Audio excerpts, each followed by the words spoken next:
For my final project, I decided to read How to Win Friends and Influence People by Dale Carnegie. I'm going to start off this PowerPoint presentation with a quote from Carnegie from the first chapter of the book, which states, "If you want to gather honey, don't kick over the beehive." The purpose of this is to analyze and evaluate the book How to Win Friends and Influence People and how it influences us to succeed as a leader. Why did I choose this book? Well, I chose How to Win Friends and Influence People because it was a stepping stone for Carnegie's book, The Leader in You, and it's still a worldwide bestseller that gives clear characteristics to being a leader, or becoming a leader. The background information on the author. The author was Dale Carnegie. He was an American book writer and lecturer. He focused most of his life on leadership training, creating many courses and seminars over leadership, and also writing books. On his website, dalecarnegie.com, many of these different types of courses or training centers are offered for both purchase online and offline use. He also has placed many training centers around the country. The quote on their website is, "Igniting workplace enthusiasm." Carnegie was born on November 24th, 1888, into a poor farming family in Maryville, Missouri. He later on went to get his education at the State Teachers College in Warrensburg, and after he graduated, he got his first job corresponding courses to ranchers. He had a few other jobs, but he didn't really like them, and his main goal was to become a lecturer. So once he saved up $500, he took on his dream job as a Chautauqua lecturer. He passed away on November 1st, 1955, at the age of 66, due to complications with his kidneys due to his suffering of Hodgkin's disease.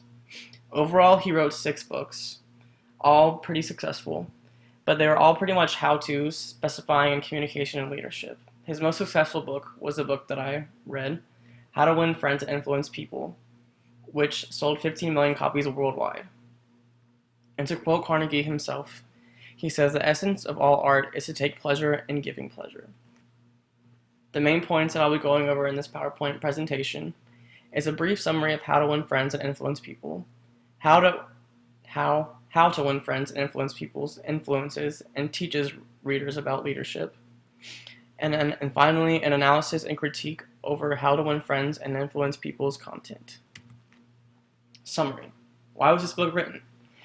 Well, this book was written to help the reader become a better person in both leadership and as a person. The overall information that is described in this book is how to handle people, ways to make people like you, ways to get people to your way of thinking, and how to be a leader and not offend others. Who is this intended for? It's intended for future leaders. I would say the common day American, just day-to-day people doing day-to-day people things, business owners and corporations who want to succeed, and also those who crave success in leadership. This book is split into 4 sections. It shows in each section the different ways we are influenced about our thinking. These 4 parts are listed below, and they give specific examples of each topic of discussion. In part 1, it goes over fundamental techniques in handling people. Part 2 is 6 ways to make people like you. Part 3 is how to win people to your way of thinking, and finally, Part 4 is how to change people without giving offense or arousing resentment. What the book teaches about leadership, Part 1. The famous quote, "If you want to gather honey, don't kick over the beehive," is explained in this section. He gives us clear advice about certain situations when dealing with people.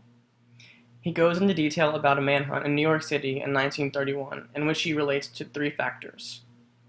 The quote, "Speak ill of no man, and speak all the good you know of everyone." Carnegie teaches us not to criticize people, mainly because people do not like it, which is safe to say because nobody likes criticism. People also respond very poorly to criticism. Even constructive criticism, however, may be helpful, and also people just don't like it. He says that it is our human nature to do to others as you would have them do to you. And the quote, arouse in others an eager want. He says it is also our human nature for us to love and to be appreciated, and expressing this appreciation can help us grow as a leader. He wants us to say thank you and have others take credit whenever we are in an argument. He who can do this has the whole world with him. He who cannot walks a lonely way. In part 2, he discusses the 6 ways to make people like you. And then starts with this quote, "Do this and you will be welcome anywhere," which is pretty understandable. And the 6th principle, he has 6 principles that he goes over. The first one is becoming genuinely interested in other people.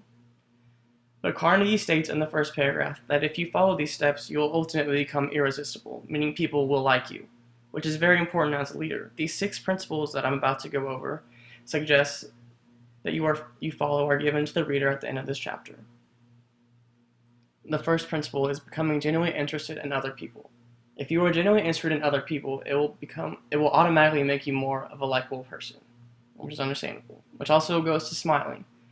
Remember, it only takes 17 muscles to smile and 43 muscles to frown, and smiling it's good. It helps with communication and other things.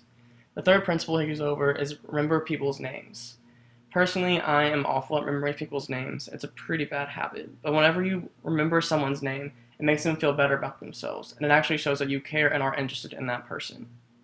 Principle 4 is being a good listener, which I'm also bad at.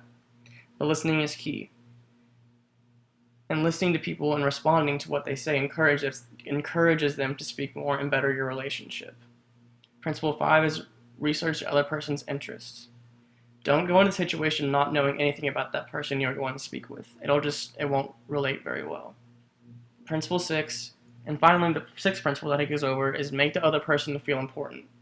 People like feeling important, which is simple enough. Part 3 is how to win people to your way of thinking. Carnegie gives us 12 principles into getting people to sway to our own personal way of thinking. He gives us 12 principles to think about. However, I will only go over 4 out of the 12 principles that I feel are most effective due to the time circumstances, although all 12 are pretty important. One principle that he goes over is simply do not argue. The first principle he tells us is simply to not argue. He tells us to give in to the other person because the other person is always right. He doesn't mean literally that the other person is right. He means that you can never convince them to the way you think because they feel the opposite of you, and arguing will only make matters worse. The second principle he goes over is if you know you are wrong, tell the person you are. Even if you don't think you are wrong, for the sake of being a leader and communication purposes, admit that you are wrong. It can only help you. And being a leader is all about your benefit. Principle 3, try to see things from the other person's perspective. When you view something from the other person's point of view, it may help you see their side of the argument. It's hard for us to do this because we're all hard-headed, and we are American, and we all have our things that are wrong with us. We're all human, but if you can do this effectively, it will help you find where this person sits on their argument, which is also very important. The fourth principle that I'll go over is to create a challenge. Carnegie states that every successful person loves the game. We love the chance to show our self-expression, to prove our worth, to excel, and most importantly, to win. Then I'll end this slide with the quote, "Don't use logic, tell stories." Part 4, in the final section of the book, Carnegie goes into detail about how to simply be an effective leader. He gives us 9 more principles that will lead us to overall success. Once again, due to the time limitations, I will only go over 4 of the principles that I feel are most effective, but all 9 are pretty important. Principle 1, begin with praise and define fault. The first principle teaches us not to go into a situation breaking in all hell. If we go into a situation with this point of view, it will always end up negatively. As Carnegie states, beginning with praise is like the dentist who begins his work with Novocaine. The patient still gets a drilling, but the Novocaine is a painkilling. The second principle is how to criticize people without being hated. As I expressed earlier in this PowerPoint presentation, people do not like to be criticized. Carnegie gives us a lesson about how to effectively criticize people without being quote-unquote hated. He says to be indirect with your criticism. Change your wording to make it seem less harsh, for example, change but to and. And always give them some praise. A little praise can go a long way, especially if you are focusing on production efforts. The third principle I'll be going over is talk about your own mistakes first. Talking about your own mistakes first gives a precedent that you actually care. Being a good leader means that you have to accept your own mistakes before you can establish the mistakes of others. And showing you care is also very important. You also must ask questions instead of barking out orders. Principle 4 is give the dog a good name. Giving the dog a good name really means giving the person a reputation worth living up towards. Carnegie wants you to praise the good by encouraging them and give them the achievements possible for improvement and success. The information in this book, I will go over the analysis. Does the information in this book contradict and or confirm information you learned in this class? The information in this book definitely confirmed the information we learned in class. Carnegie did a great job explaining the different communication factors. In the book, he gave clear examples of different types of speaking situations. For example, letters from presidents and conversations between managers and bosses to employees. He also goes into detail about certain factors in history like Napoleon and Al Capone. The information he gives creates a greater understanding of what it actually means to be a leader. Was the information explained well enough? Yes, the information was presented very clearly. With each principle he went over, he gave a valid and very informative and filled explanation, an example of what the principle actually meant.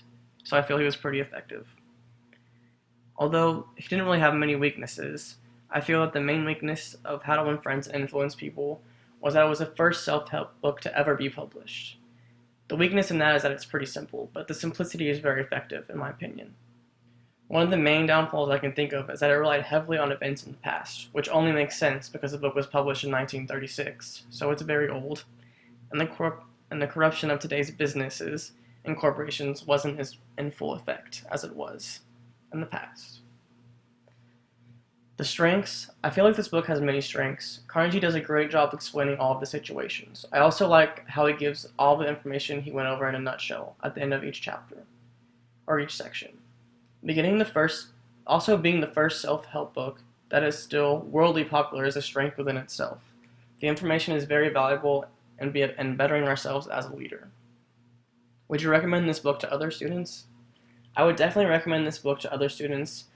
It wasn't on the suggested list, but The Leader in You is. But that is basically a critique of this book, and this information Carnegie gives you is very effective, and I think that it can help everyone better themselves as a leader, and also how to make friends, as the title says, and influence others. But Carnegie knew what he was talking about, and it's very evident in the book. I learned a great deal of information, and some of the information was just reiteration from the terms and concepts we learned in class, but also I learned a great deal more information. What this book wants you to achieve. Carnegie states the 8 things he wants the readers to get out of this book.